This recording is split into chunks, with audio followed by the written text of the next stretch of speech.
umuntu wese uzava nk'umuti wo kuvugutirwa abandi bagakira, Imana imutinza mu butayu. Imana iherutse kungirira neza, mfata urugendo nurira indege, umva ndabivuze. Noneho rero twari twagiye Dubai, hanyuma tuja gushopinga turema isoko, hanyuma tumaze guhaha dushaka abakarani baradutwaza ibyo twahasha. Ngiye kubona mbona haje abakarani b'abazungu. Nawe nibujya no mu bazungu aba bakarani, uzi ko nawe harimo indushi. Umuntu wese uzava nk'umuti wo kuvugutirwa abandi bagakira, Imana imutinza mu butayu.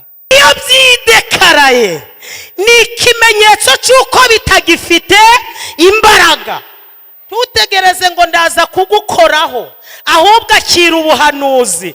Iyo byidekaraye ni ikimenyetso cy'uko nta mbaraga bigifite. Mariko ibice 5 umurongo wa 15 ni page 39. Ari ijambo rivuze ngo bageze aho Yesu ari, basanga wari utewe n'ingabo z'abadayimoni yicaye yambaye afite ubwenge nk'abandi, baratinya. Dusubiremo. Abahanga bavuga ko gusubiramo ngo ni nyina w'ubumenyi. Iyo usubiye mu ijambo nibwo ryumva neza. Dusubiremo.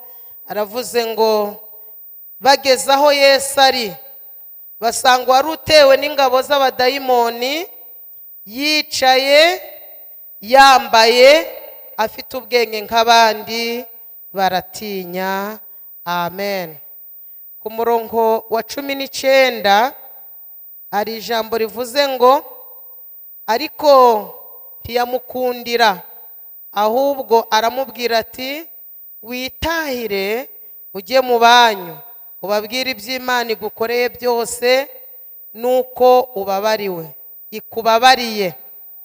Aravuze ngo ariko ntiyamukundira, ahubwo aramubwira ati witahire ujye mu banyu ubabwire iby'Imana igukoreye byose, nuko ikubabariye. Ku murongo wa 20 aravuze ngo aragenda atangira kwamamaza idekapoli ibyo Yesu yamukoreye byose, abantu bose barumirwa. Mwakire neza ijambo ry'Imana. Nari mvuze ngo mwakire neza ijambo ry'Imana. Turashimira Imana idutabara ibyo kuduhwanya bitaraduhwanya. Banza mutanyumvise. Turashimira Imana idutabara kandi ibyo kuduhwanya. Imana idutabara ibyo kuduhwanya bitaraduhwanya. Biba bihari ibyahwanyije abandi, abanyabwenge, abakomeye, abanditse izina, abato, abakuru. Mukomere Imana yacu amashi.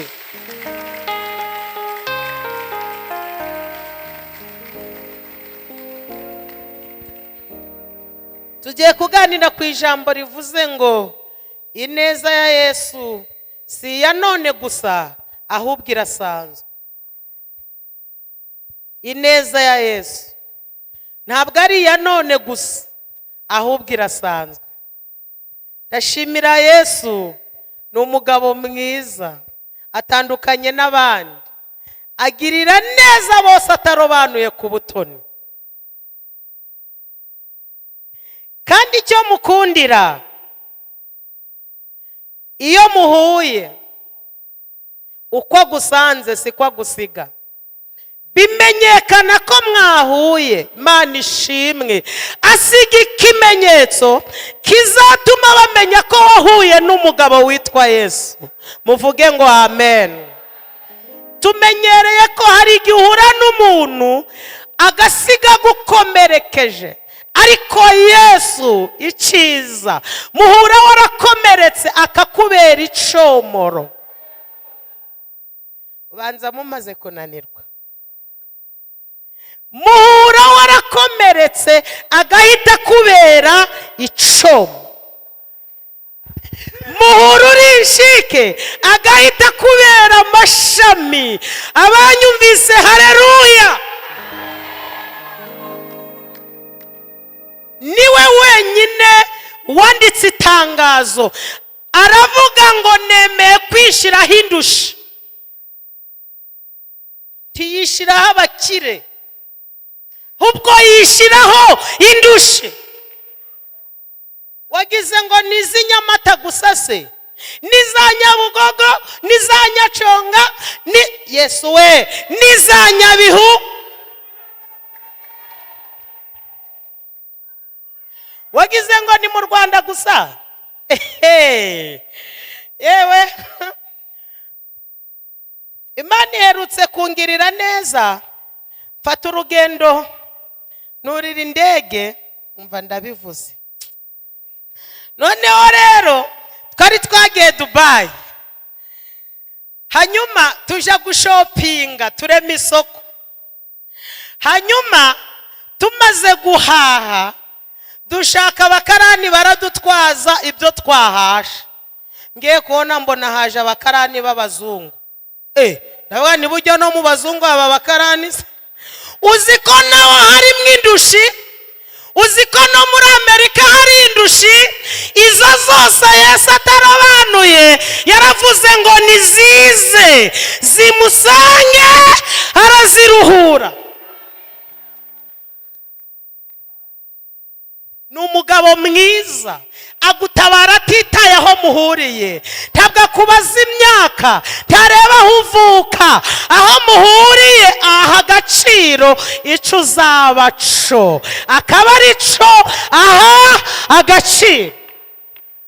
Naho kuba uri bucuri wanyu ntaco bimutwaye, kuba uri imfura ntaco bimutwaye, kuba barakujugunye Yesu ntaco bimutwaye. High gloss muhura barakujugunye agahita gutora. Sinzi niba mbivuze neza. Muhura barakujugunye agahita gutora.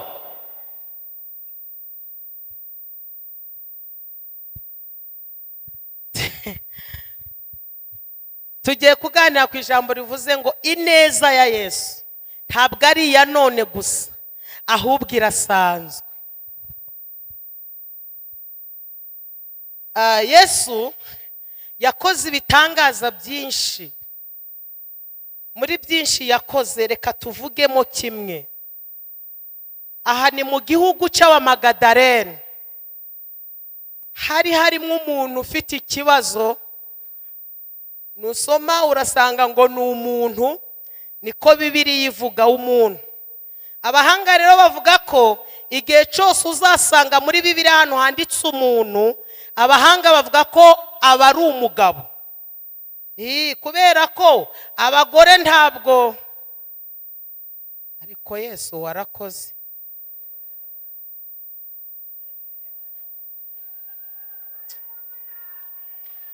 Abagore n'abana nta gaciro bagiraga, ariko Yesu aje umva aravuga ngo ndabizi ko abagore batagira agaciro, niho ngiye kunyura.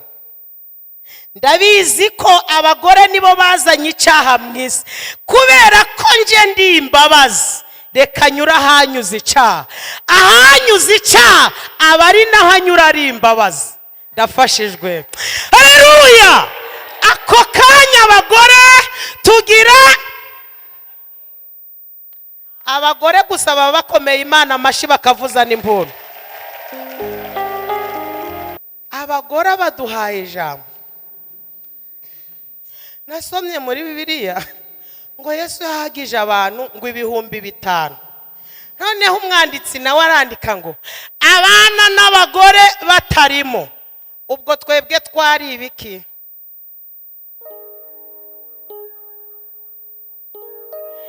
Kandi abahanga bavuga ko iri teraniro, ego Mana yanje, uza abagore n'abana kuntu bari benshi, bari 20,000. ariko bo ntibababara ahubwo ngo bavuga abagabo 5,000. Ndashimira Yesu rero ukubonamwo umumaro nawe akaguha agaciro. Mumukomera amashi.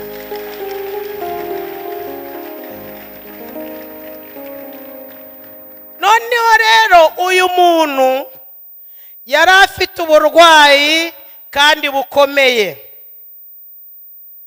Uwavuga ko yari umusazi ntabwo yaba agiye kure y'ibyanditswe. Uyu muntu ngo yateraga amahane, hanyuma ngo bakagerageza kumuboha, ingoyi yose bamubohesheje akayica. Noneho bigera ngo ubwo ajya afata amabuye akikeba, ngo yararaga avuza induru ku manywa na nijoro. Hanyuma rero birangira avuye mu bantu, ngo aragenda yibera mu irimbi, aragenda atura mu mva.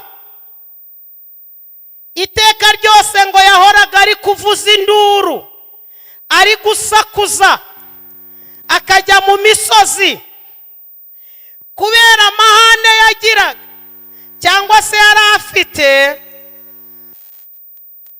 Avuga bati umuntu azamara abantu, ahubwo iririmbi yaje guturamo reka inzira ijya kwirimbi tuyikureho, hatazagira abahanyura akabamena umutwe. Bigira inama bafata icapa kibuzanya ko nta nzira ihari. Nubwo nize menshi ariko nanarize, sindavuga umubare wayo kubw'umutekano wanjye. Ubanza iki cyapa baranditseho ngo danger d'amour, bivuze neza ra? Uhegereye noneho bituma abantu bose bagira ubwo. Abana baba bari gukina umupira kana kamwe kati kira cyapa cyanditseho ngo iki, kandi kati suri ko natanditseho ngo danger d'amour. Kana kati biravuze ngo uhegereye wapfa, niko twabyize mu wa 4. Utwana twaba twagiye kuragira twabona caca umwami wacu Yesu udakangwa n'ibyapa, udakangwa n'inzira bafunze, aje mu gihugu cy'Abamagadalene ari kumwe n'abigishwa, ngo yombokera muri iki gihugu hafi y'iririmbi. Abigishwa bati kwa jina dore icapa. Yesu ati ngo iki? Bati ntabwo uri kureba icapa. Yesu ati agaciro mfite kararuta icapa. Bati haranditse ngo uhegereye wapfa. Yesu ati urupfu ni njye urutegeka, narwo ndufite mu kiganza. Hangije bati Yesu dore n'abana nta muntu uhegera, inzira yarabuye barayibuzanyije, nawe have. Yesu ati iyi nzira itagaragara ni nje nzira. Haleluya. Bamubwira bati Yesu have, nta muntu wanyura. Yesu ati n'ubundi aho abantu batanyura niho nge nyura. Ati Yesu ikicapa ntabwo uri kukibona. Yesu ati imbaraga mfite zinyemerera gusuzugura ibyapa. Bamubwira ati Yesu harimo umuntu ateraga amahane. Yesu ati wayateye amahane atari yambona. Uhuye nanjye aho gutera amahane arapfukama gaca. Mutananiwe mwakomera Yesu amashi.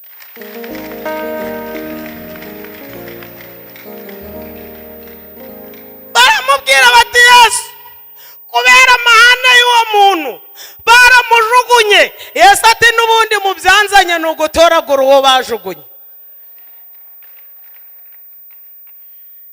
Bibiri yivuze iki?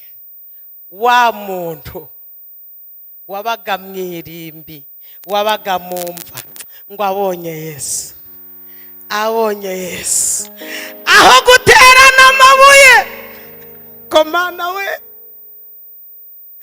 aho guterana amabuye, aho kwikebesha amabuye, ngo abonye Yesu abavuye mu mva, agati wamva we nakubayemo ntarabona utegeka imva, ngo ava mu mva araza yikubita imbere ya Yesu arataka, avuga ati duhuriye he? Yesu mwana w'Imana isumba byose. Ngo atangira kumusaba imbabazi, aramubwira ati kurahije Imana ntunyice urupfu rubi n'agashinyaguro, kuko Yesu yaravuze ngo dayimoni we muvemo. Abadayimoni batangira kwidekarara, bavugira muri wa muntu batarega. Yesu yaravuze atari ko ubundi mwitwa nde? Baridekarara bati turi ingabo kandi turi benshi. Ngiye kuguhanurira ubuhanuzi bukomeye. Ubuhanuzi buravuze ngo ibikurwanya uhereye umunsi byidekarare. Iyo byidekaraye ni ikimenyetso cy'uko byamaze gucika intege. Aba bantu ko batanyumvisera, iyo byidekaraye ni ikimenyetso cy'uko bitagifite imbaraga. Utegereze ngo ndaza kugukoraho, ahubwo akira ubuhanuzi.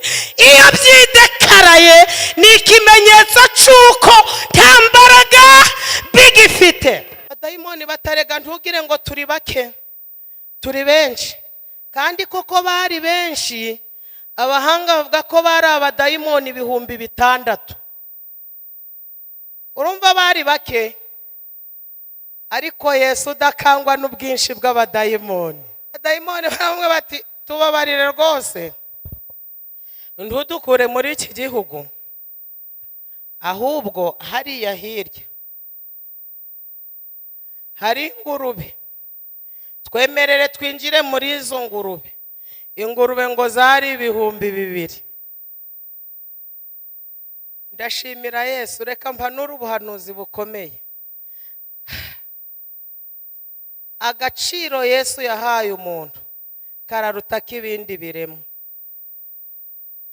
Kanongere mpanure, ikiru cyose baca Yesu ngo akubone yagitanga.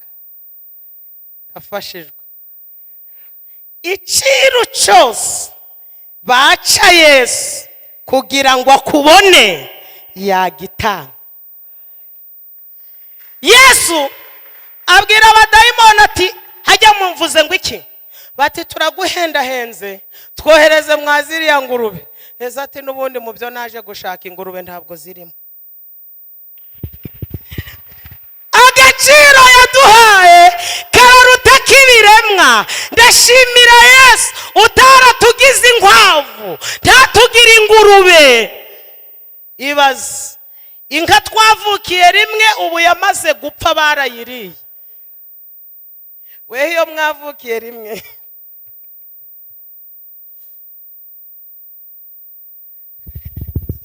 dufite byinshi byadutera kubaha Yesu, ntawe uduhase. Ntawe ukubwiye ngo nyeganyeza mugenzi wawe, ntawe ukubwiye ngo simbuka 7, ntawe ukubwiye ngo vuga ngo he, ibyo yagukoreye bikwemerera kumwubaha, ntawe uguhase. Abanyumvise haleluya. Mirimo yawe Mana irahebuje, ibyo ukora byose Mana byose birahebuje. Nicyo kidutera Mana guhora tukuririmba, tuvuga ibitangaza imirimo wakoze. Iyo nibutse imirimo wakoreye ubwoko bwawe, haleluya.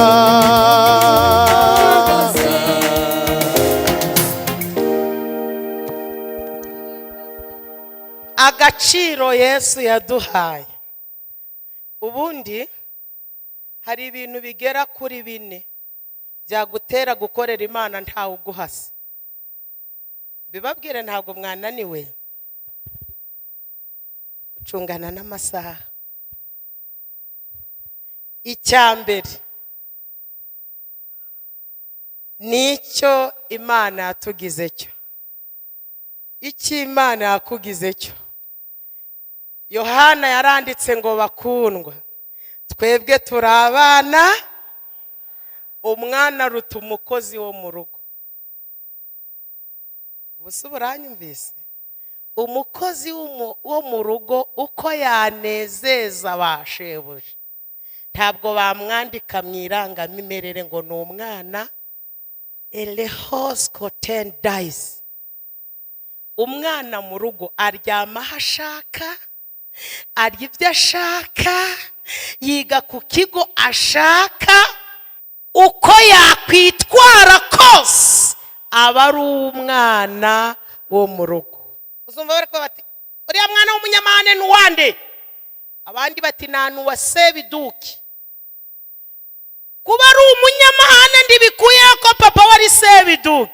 Mbese agaciro Yesu yaduhaye kararuta k'abakozi bo mu rugo. Turi abana b'Imana. Kuba uri umwana w'Imana bigutere kuyubaha ntawe uguhasa. Muri mbyararimbye ngo bakundwa turabana b'Imana, ariko uko tuzasa ntikurerekanwa bene data, icyakora kuri hafi tumenye ibyabaye kuba kera, natwe bitugezeho, n'ukuri yatangiye umurimo ni nahiza usohoza. Iyo umwana mu rugo arwaye bihutira kujya kumuvuza. Igihe cyose umwana ahangayitse bitera umubyeyi guhangayika. Kuba turi abana b'Imana, aka gaciro mureke tujye duhora tukazirikana. Icya kabiri ni isezerano dufitanye n'Imana. Telehotrezine, isezerano ufitanye n'Imana rikwemerera kuyikorera ntawe uguhasa. Baguca intege bavuga ngo yo ntabwo urarimbira muri mikrofone, ushira avuga ati isezerano ufitanye n'Imana rirarusha mikrofone kuremera. Bavuga bati wowe uraririmbira inyuma, ushira avuga ati aga isezerano ufitanye n'Imana yiri kumbona mu imbere, nubwo bashira isezerano dufitanye n'Imana. Nuca mu mazi ntabwo uzatemba, nuca mu muriro ntabwo uzasha, kandi birimo ibyo ntacyo bizagutwara. Helicopter ntawe ukunyeganyeje, ntawe ukubwiye ngo umva rero. Isezerano ufitanye n'Imana rigusunikira mu kuyikorera ntawe uguhasa. Babwira icya gatatu, naho Imana itugejeje. Aho Imana aho tugeze hararuta aho twahoze.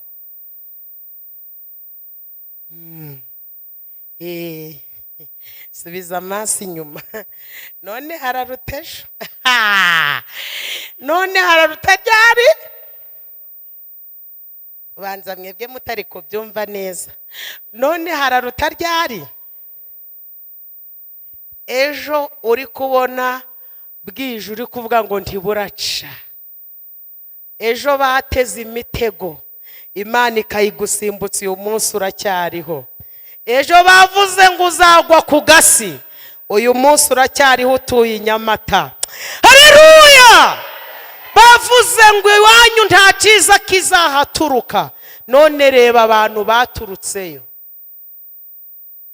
Uyu munsi hararutejo. Bavuga ngo ntuzabyara, uyu munsi uri mama Baraka. Bavuga ngo ntabwo uzashaka, uyu munsi uri mu rugo rwawe. Ngo ntabwo uzikamira, uyu munsi uri kwigaburira ukagaburira n'abandi. Komera Imana yacu amashyi. Uyu munsi hararutejo, utandamye ibirenge, uyu munsi Imana yarabigoroye.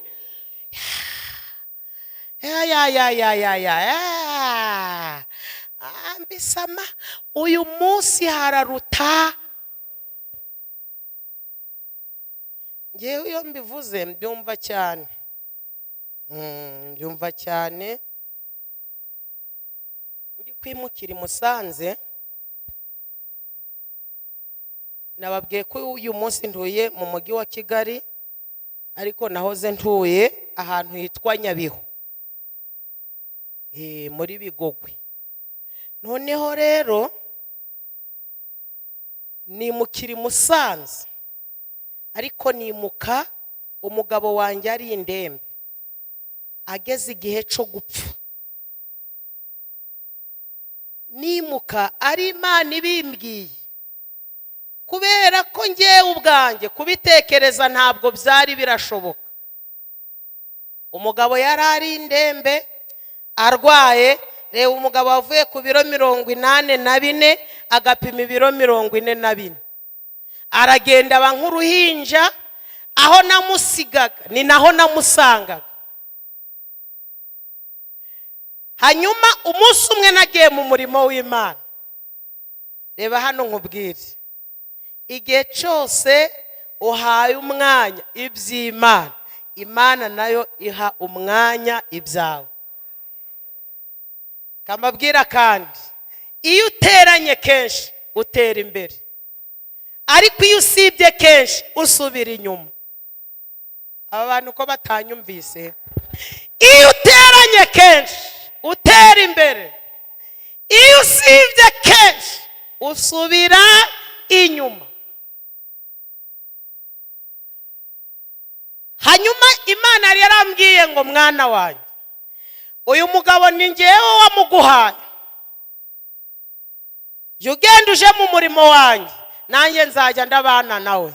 Irambwira ngo umunsi wanze kujya mu murimo wanjye ukagumana nawe azapfa, ariko numusiga ukagenda nzabana nawe. Umunsi umwe rero ndi kubwiriza mu iteraniro i Musanze, umuhanuzi abagiye mu mwuka. Ndashimira Yesu, agiye kugenda aravuze ngo sinabasiga nk'imfubyi, ahubwo mboherereje umufasha. Icyiza cy'uyu mufasha ngo ni uwo kubana natwe ibihe. Icyiza cy'uyu mufasha atuma tumenya ibizaba kandi bitaraba. Ndafashijwe n'ukuri kw'Imana. Icyiza cy'uyu mufasha atuma tumenya ibizaba kandi bitari.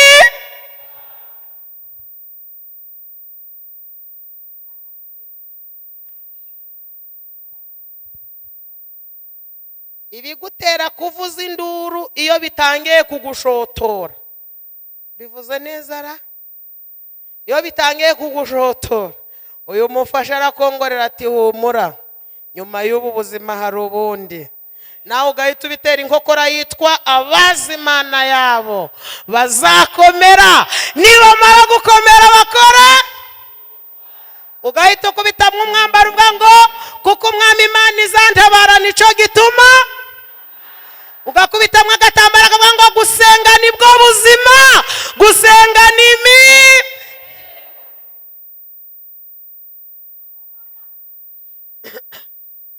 Umuhanuzi abagiye mu mwuka aravuga tumva uko Imana ivuze.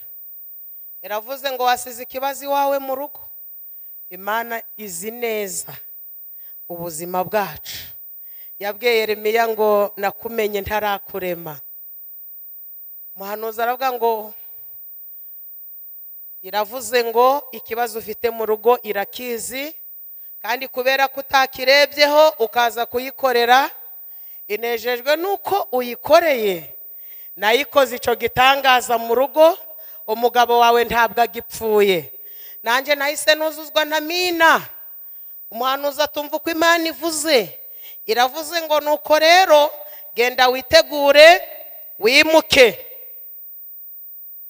Nanjye mba ndafashijwe na mina, ariko nta nzu ngira. Uje urayibwiza ukuri. Uje urayibwiza ukuri. Ndavuga nta mina ariko nta nzu ngira.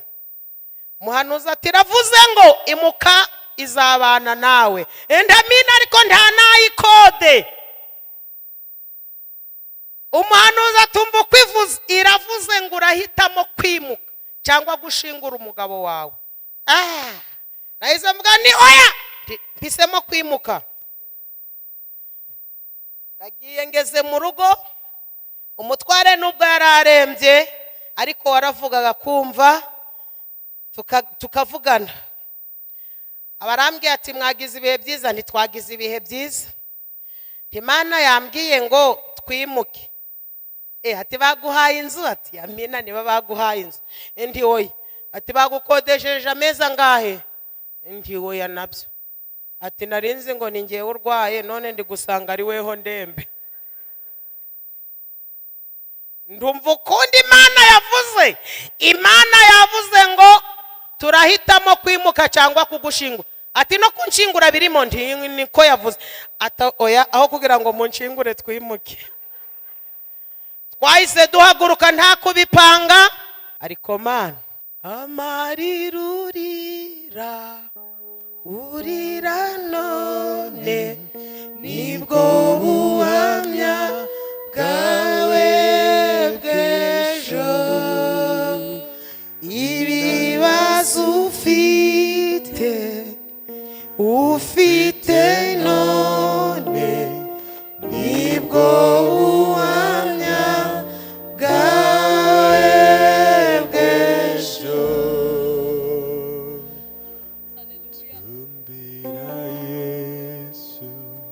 Niwe gisubizo cy'ibibazo wibaza mu buzima bwawe. Mureke mbabwire, umuntu wese Imana izakoresha ibikomeye imucisha ahantu hakomeye.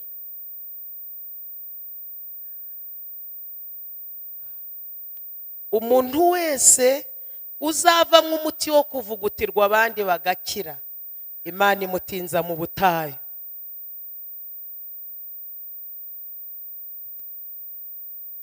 Ntabwo wabwira abandi ngo nibakomere utarabanje gukomera. Ntawe uhabwa ipeti ataranyuze ku ikosi. Bita duhaguruka mu buzima bugoye buruhije, tugeze i Musanze mu mujyi, nta kindi cyerekezo twari dufite, twicara muri gare. Umugabo ati none turerekeza he? Imana niyo ibizi. Abantu bakatunyuraho, abatubonye nk'abasazi, abatubonye nk'abataye umutwe, buri wese akatubona uko ashaka. Ariko ndashimira Imana ifata ico tuzaba co ikacyorosa. Mu mwanya kona mbona umupapa twari twarasenganye rimwe, araza arambwira ati ni wowe? Sindi ni ngewe. Uyu mwana muri kumwe nahari kuvuga umugabo wanjye. Ntabwo ari umwana, ni sheri. Ntuzufite sheri w'umwana gucu? Ndoya nti nuko yarwaye. Ati yo, ati naringize ngo na gahungu kawe.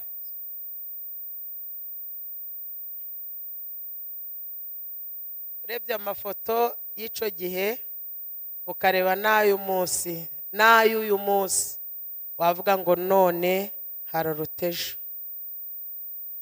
hanyuma arambwira ati none ko muri hano Imana yavuze ngo twimuke. Ati yo, ati Imana yabivuze nanjye mfaridisi. Ati yabaguriye inzu. Ndi oya.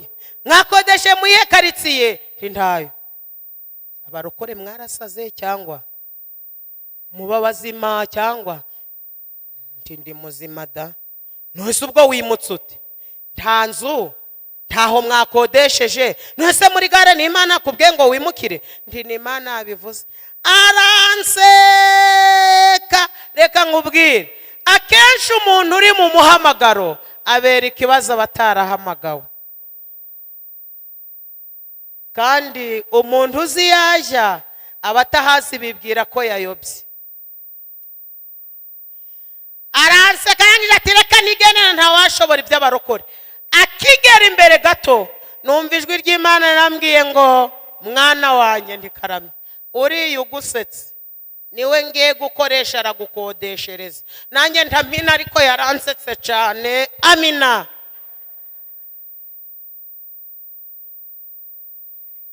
Igihe cyose ubitse ijwi ry'Imana muri wowe rizakurinda gukorwa n'isoni. Haleluya! Rizakurinda gukorwa n'isoni.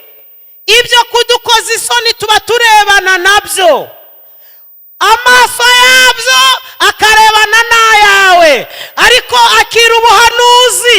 Igihe cyose ukibitse ijwi ry'Imana ntabwo uzakorwa n'isoni.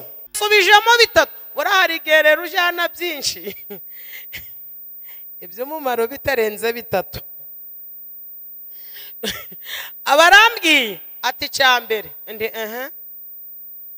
umugabo wawe ararwaye, Imana irambwiye ngo iramukijije. Ntamina. Ati cya kabiri ni mufite ideni ryabananiye, Imana iraryishuye. Ntamina. Ati cya gatatu ni ahantu ba urakodesheje. Ndiye nyiri igipangu yakubwiye nabi ntuzi ukuntu yandutse. Ati si wowe wababaye, hababaye iyaguhamagaye. Ikimenyetso cy'uko Imana yababaye irahamwimuye, irahaguhaye.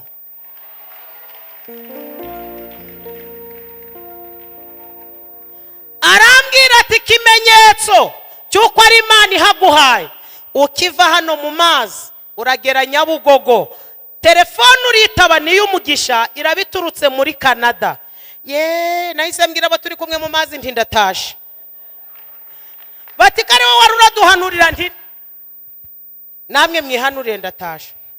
Bati ko twaye turatasa 10 nti saa 10 ni yanyu mwenyine nje ndatashe. Ubundi ngiye uko nteye, iyi Imana ivuze nkumva ko ari yivuze ndahaguruka nkaja guhura n'ibyivuze. Aba bantu ko batanyumvise, Imana ivuze ukumva ko ariyo uvuganye nayo, jura haguruka uje guhura n'ibyivuze. Nahise nambara udukweto bagira ngo ntabwo ndagenda, babona ndagiye da. Ndatega nageze Nyabugogo, ariko Imana iracyafite abahanuzi disi. Nageze Nyabugogo ngiye kumva numva telefone yanjye irasonye. Nayikuye mu gikapu. Rero izi ngurube zita ziroha mu nyanja. Abungeri bazo ngo babibone bati wowe tubonye umugabo ufite imbaraga. Ibi ntitwabyihererana. Ngo bariruka baja mu mudugudu bati muze murebe ibibaye. Abandi bati ni ibiki? Abari muri kabari abungeri bakababwira ati muwe mureke yaho gusinda muze tuje kubereka umugabo maricaka.